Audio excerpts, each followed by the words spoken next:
This time on Falmouth in Focus. From fallow field to Falmouth food source, local growers celebrate the success of a non-profit service-centered garden. Woods Hole Thespians uphold a half-century of dramatic tradition as they prepare to put on an evening of locally written one-act plays.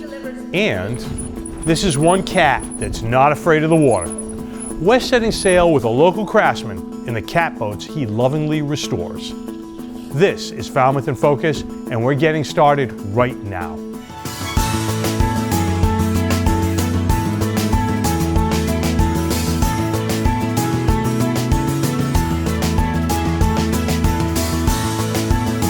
Hello and welcome to Falmouth in Focus, our bi-monthly roundup of local events and FCTV member engagement with the community. I'm Michael Kasparian. And I'm Eileen Preston. That's all coming up in just a bit. First, we're going to lead off with one of our ever-present challenges here in town, housing. It can be a struggle for young middle-class wage earners to find housing they can afford, and that difficulty can be amplified for residents in their later years. What complicates matters even more is the diffusion of organizations that deal with housing here in Falmouth.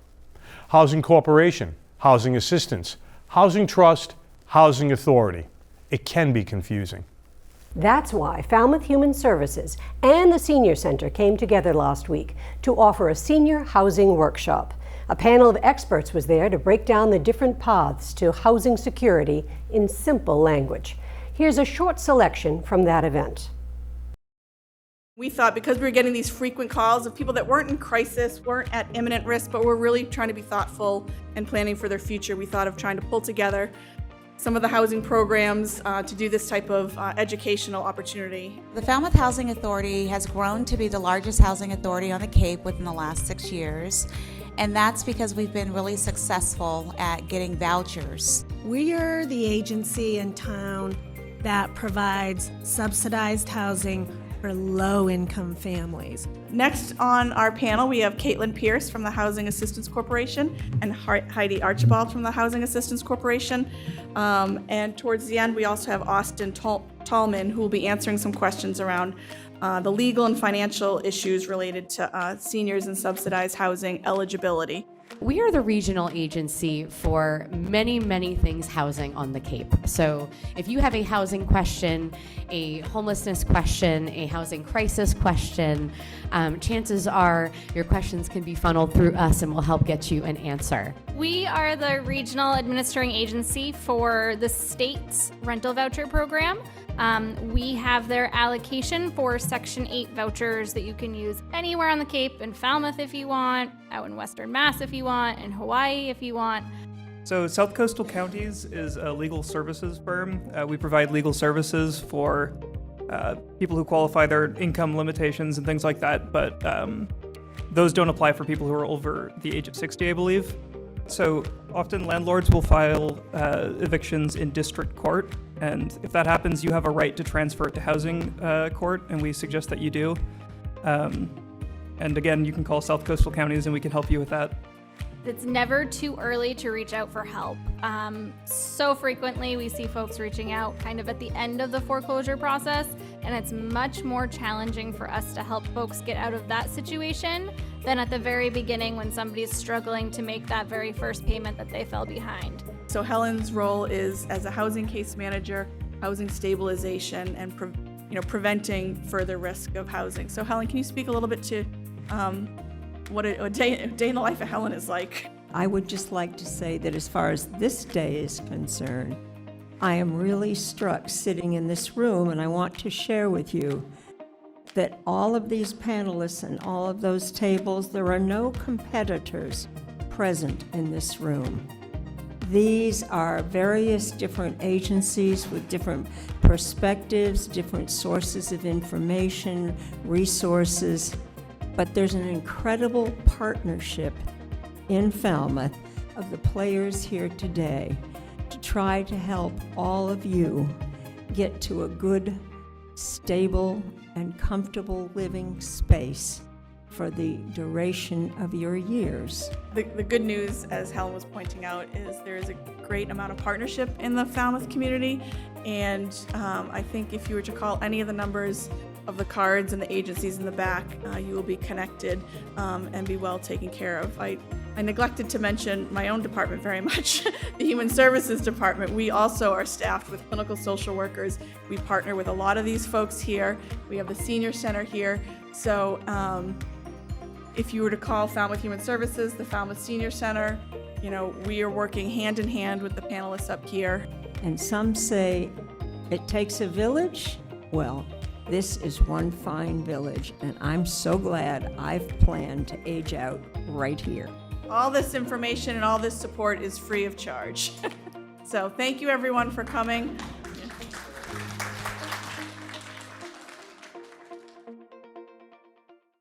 You can see the full housing event on FCTV's government channel and on our streaming platforms. Visit fctv.org to check the schedule and find out ways to watch. American democracy will be on display at the local level this November 13th at Falmouth's town meeting. It typically lasts at least 2 nights, and this time there are 20 articles on the town warrant. Here's a quick rundown of articles of particular interest. A vote to appropriate $2.6 million for pickleball courts at Trotting Park Fields. $3.8 million for sewer design and permitting for both the Mara Vista Ave and T-Ticket Path peninsulas. A proposed urine diversion pilot project aiming to reduce nitrogen and improve water quality. And the proposed creation of 4 new town positions: a coastal resilience coordinator, deputy police chief, assistant human resource director, and a watershed permitting project manager.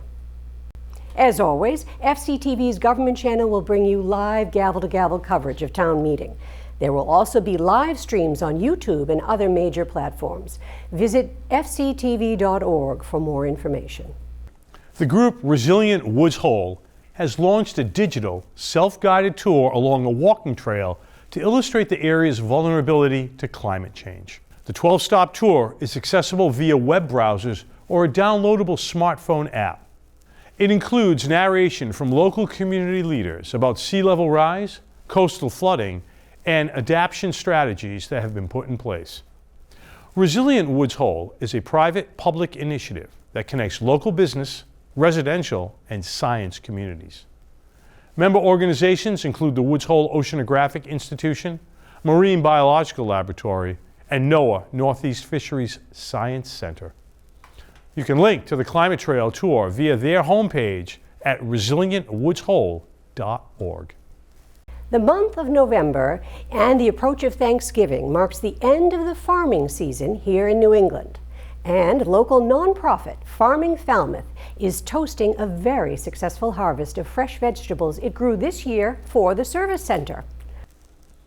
The Service Garden began as a weedy side lot at Andrews Farm, but this year produced more than 900 pounds of fresh food for Service Center client families. Here's a short year-in-review glance at the project.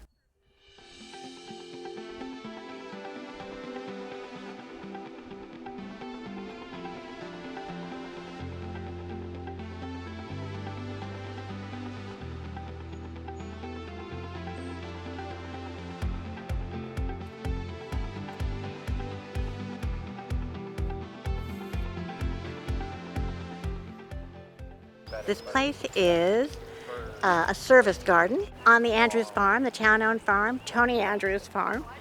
The produce grown here is all grown by Farming Falmouth and their volunteers for donation to the Falmouth Service Center.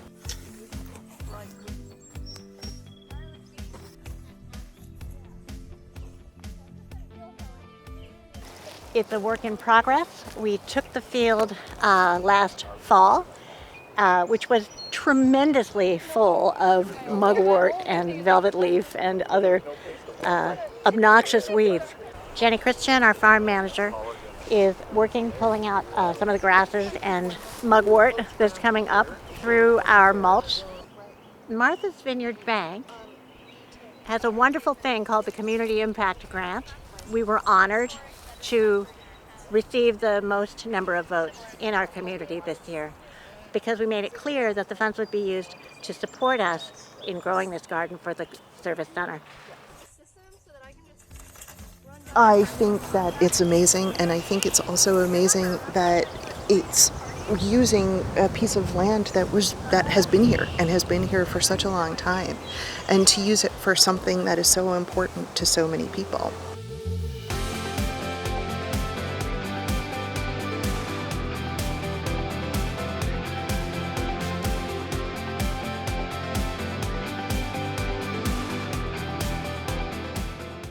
Eight months ago, we had a field partially covered with a tarp that was our controlling for mugwort. We pulled that tarp, we prepped the beds, we put the mulch down, we put the plants in, and they started to grow.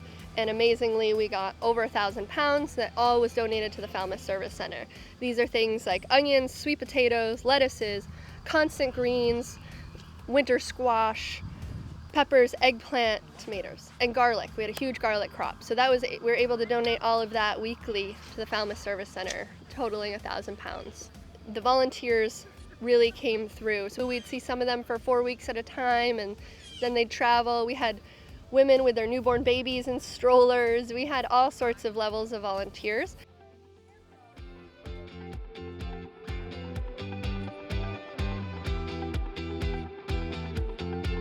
Half of the point of this garden is to showcase regenerative agriculture.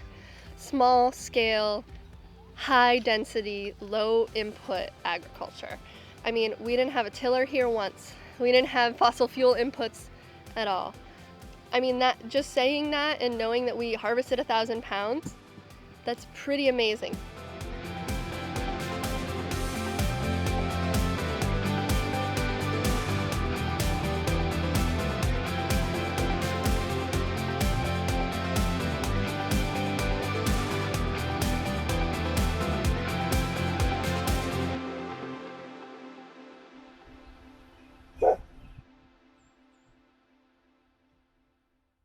Farming Falmouth plans to increase the size and output of the garden next spring, and they are always on the lookout for volunteers who want to lend a hand.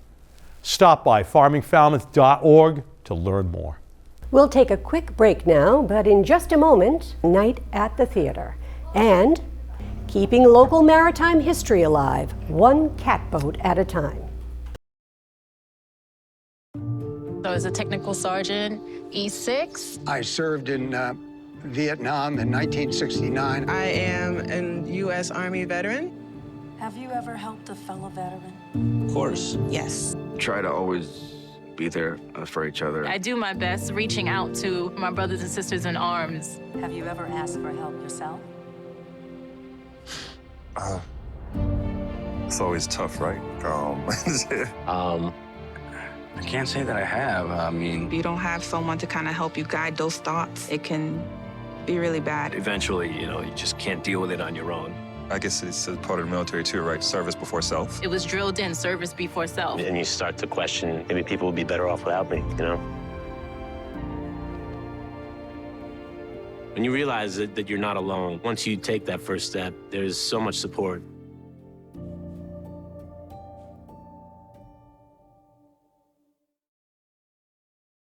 Members of the community came together recently to honor the memory of a young murder victim and to raise awareness of domestic violence. 20-year-old Kiana Paige Barrows was killed by an ex-boyfriend 2 years ago in North Falmouth. This is the second year her family and friends have held an annual domestic violence prevention walk in Kiana's name. The walk started at the North Falmouth Elementary School and ended at a mural of Kiana on the bike path. A central aim of the awareness campaign is to seek tougher laws that would make it easier for police to serve protective orders. Thank you, Falmouth Police Department, for being here. You see a cruiser right there. And in that cruiser is a laptop computer. And if an individual who's supposed to be served isn't served, and that officer pulls you over in a traffic stop and goes into that computer, they don't even know that we're trying to serve you the order. And so why not just put it in the computer that's in every single one of those vehicles in the Commonwealth of Massachusetts? Funds raised by Kiana's walk go to Independence House, a Cape Cod nonprofit offering emergency housing and counseling in cases of domestic violence. Students and staff at Falmouth High have decided to take a stand against bullying and conflict at school. On the last day of homecoming, they came together for Maroon and White Unite Day to announce a no-guff theme for the school year. The no-guff tradition goes back more than 20 years here in town. Here's a closer look. One of Hope Squad's main missions at our school is proactive, and that is creating a welcoming, belonging place for all students, which is why we engaged with both the officers and the members of Hope Squad this year to help us craft the theme for this year's No Guff and Kindness Week. So a few weeks ago, Hope Squad students, previous No Guff Award winners, and a couple of other 8th graders all met together. And in small groups, we each came up with a sentence or a phrase that we felt like really connected with the message of No Guff. And then we kind of joined groups, and with those groups, we found more meaning. And then in the end, there were 2 groups and who each had their own phrases, and then we combined those to make our No Guff message. So the big reveal, what is the actual theme of No Guff Week this year? It is one positive contribution, one positive community. And what it really means for our entire Falmouth district is that no matter who you are, no matter what you do, anything that's small and positive can have such a big impact in someone's life. Like say you give someone a small compliment, or you like hold the door open for them when they're walking into a building. You have no idea how that's going to affect their day, and it could really change the course of their life. The ripple effect is huge, and anything that you do is just going to keep up increasing that incline of a positive environment and positive culture. And going back to, we see like the No Guff shirts. The No Guff shirts show that anybody wearing it, no matter who you are or where you are, what you come from, you can have a positive effect on someone and their life. No Guff applies to everyone, and we as a society, as a community of the Falmouth district, are going to be able to improve our Falmouth culture one positive contribution at a time. The Woods Hole Theatre Company is putting on its Fall Shorts. The one-act plays clock in at just 10 or 15 minutes each, give or take. And the curtain goes up in November 10th, and we have a little preview.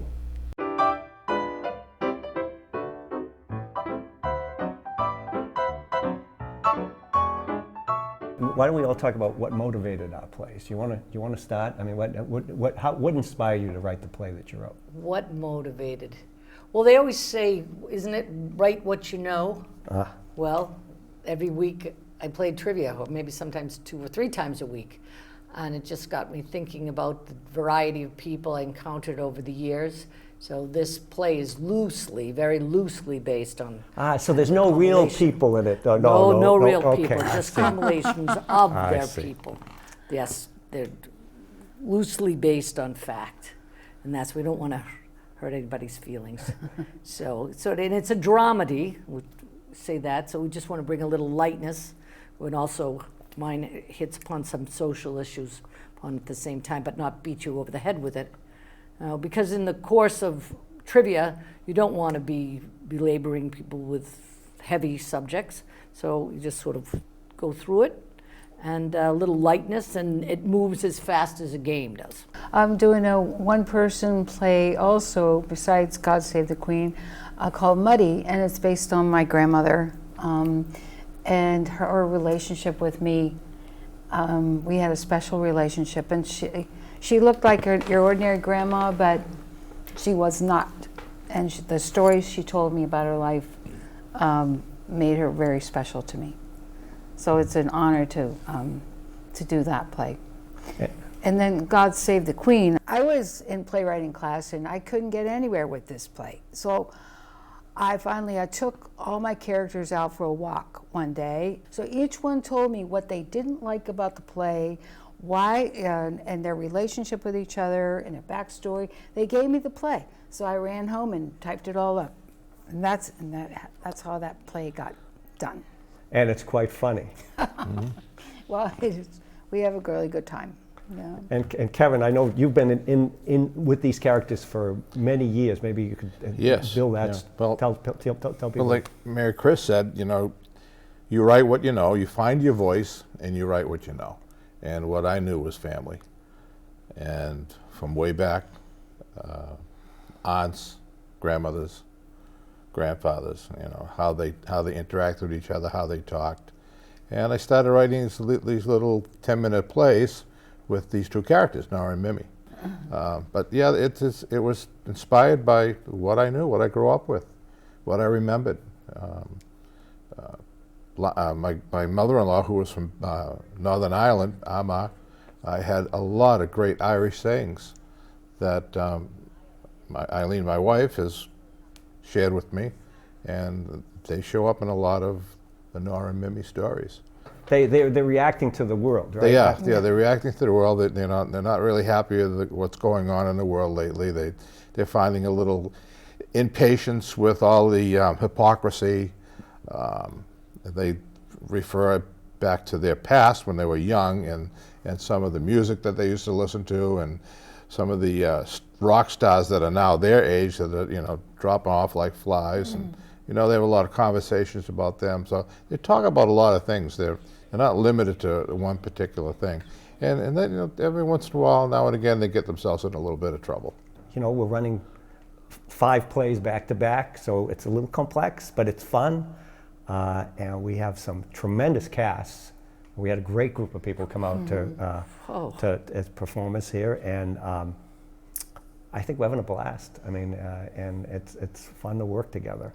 Well, I love your play, Gary, because it's so different and unexpected. It has a lot of unexpected twists and turns. So I don't want to give it away. Yeah, right? But I will say this, that I attempted to make a bit of a statement about social media and what we're doing with selfie sticks and kind of the self-indulgent way we're living today, but contrast that with kind of the natural world, and then I had kind of a surprising ending before, and then I got some help making it even more surprising. So it's fun. It's 10 minutes, and I hope you like it. Yeah. Fall Shorts runs November 10th through the 12th. Find out more at woodsholetheater.org. Still to come, learning to speak the native Creole of Cape Verde, and one craftsman's quest to help decrepit catboats catch a second wind.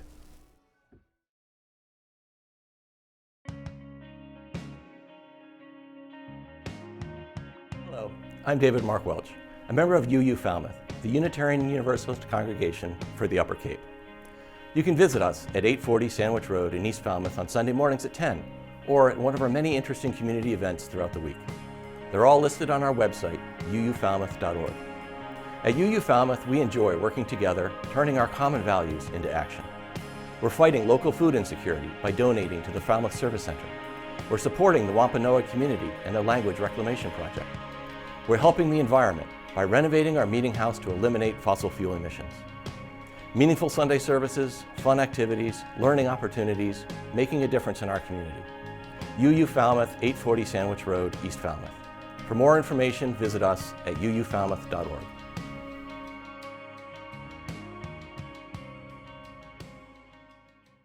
Butai papaya Krialu?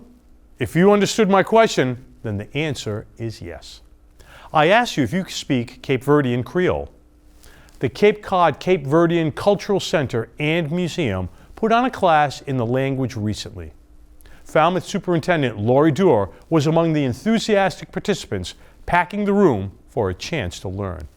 Here's a fuller look at the class taught by Bridgewater State University Professor Joao Rosa. Hello, my name is Angelo Barbosa. I'm the director of Institute for Cape Verdean Studies. We have been working hard with the museum here in the area and the Falmouth Public Schools to build collaborations and finding ways to work together and explore education opportunities for our students here and in Cape Verde. A lot of ideas going on, so this is a very important day for us to put one more stone in this process. My name is Joao Rosa. I am a professor at Bridgewater State University, and I have the unique pleasure of coming in and doing kind of a brief introduction on the Cape Verdean language, but also on the Cape Verdean being and the Cape Verdean experience. And so it's more about the sharing of being Cape Verdean, because language is inevitably about being the self, the unique self. So. My name is Cynthia Pina, and I am here because my father is of Cape Verdean heritage, as well as my husband, and our entire family is planning a trip to the islands next November. I'm excited to be here and learn a little something. Falmouth has such a rich history as it pertains to Cape Verdeans and Cape Verde generally. And I'm blessed to be a part of the mix, so to speak, right? To just put a few cents into the conversation. Okay, for that, this is a booklet on Cape Verdean language. It was done by a Cape Verdean scholar for English speakers. So this is a very unique reference we would like to give it to you on this day that we starting this class here at the museum. I'm so honored. I cannot wait to start the classes. I really can't. This is great. I appreciate so much the partnership and for helping us. Every student in our schools that can relate and become part of the community and feel a part and they belong is just one more every day that we need to make sure that everyone does. And through the language, I think tonight is so important because as we as adults learn our language, then we get to teach that or be able to communicate with if they have the language too. And again, that just brings us together. And it's about the relationships. And language does bring people together. The class was a fantastic exploration of Cape Verdean heritage right here in Falmouth. Yet another example of our town's diverse and vibrant cultural fabric. Relatively few things that were here on the Cape 150 years ago are still around, but wooden hull catboats are among them. Refurbishing the vessels is a passion for one retired carpenter in East Falmouth. And he says taking to the water in them puts him directly in touch with Cape Cod history. Here's a closer look. My name's Bob Luckraft. I'm a sailor and I restore old wooden boats because I enjoy sailing them. A catboat is a shallow draft boat. It's half as wide as it is long. It has a centerboard. It was built basically to be able to navigate over the shoals, which is perfect here on Cape Cod. We have plenty of shoals. They were basically fishing boats. They were work boats. They were the pickup trucks of the water. When I grew up, that's all there was wooden boats. And I've always had wooden boats. I've had a few fiberglass boats, but there's no feeling no better feeling than when you're sailing on a wooden boat. You can feel the soul of the boat. This is Genevieve. This is my 1927 Crosby catboat, affectionately called my girlfriend. I've had Genevieve since about 1998. Now I'm out in the open, which makes work on it quite difficult. Not impossible though, obviously. I've adapted, and hopefully at some point in the very near future I can give the girl a proper house for the winter. Okay. So this is Margaret. This is a Manuel Schwarz Roberts catboat. So Margaret was built 103 years ago, 1920. She's got an electric motor, and it's a 5-horse. I just turn on the power here and the key, and you hear nothing. But the motor's running when you push it in gear or reverse. And she's plugged in and being charged by the solar panels on my house. So she's truly a green vessel.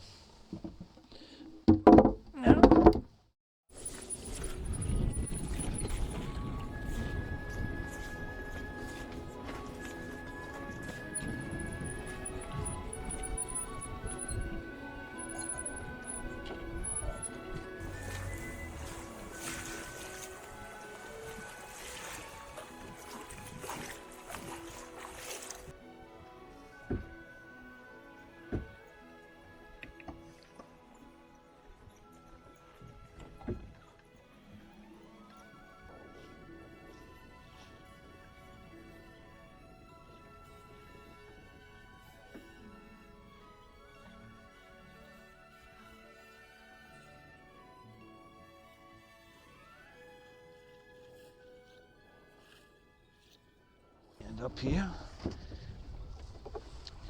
And it's on the pin right now. And I'll just pull the pin and you can see it just drops right down. And it's, you know, if you're sailing these boats in shallow water and you happen to hit with the centerboard down, well, it's on a pivot, so it's just going to swing up. But if you do get stuck, you can pull up the centerboard, and now it's not in the sand. And if you're really stuck, you have your crew move forwards because the back part of the boat is where you're going to be grounding out. So their weight up forward raises the back part of the boat, and away you go. Unless you're really messed up.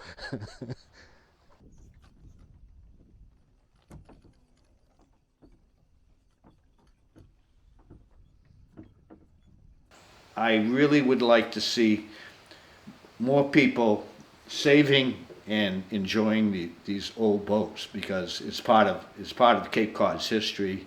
There's a lot of blood, sweat, and tears that go into owning and maintaining wooden boats, and it's good sweat and tears.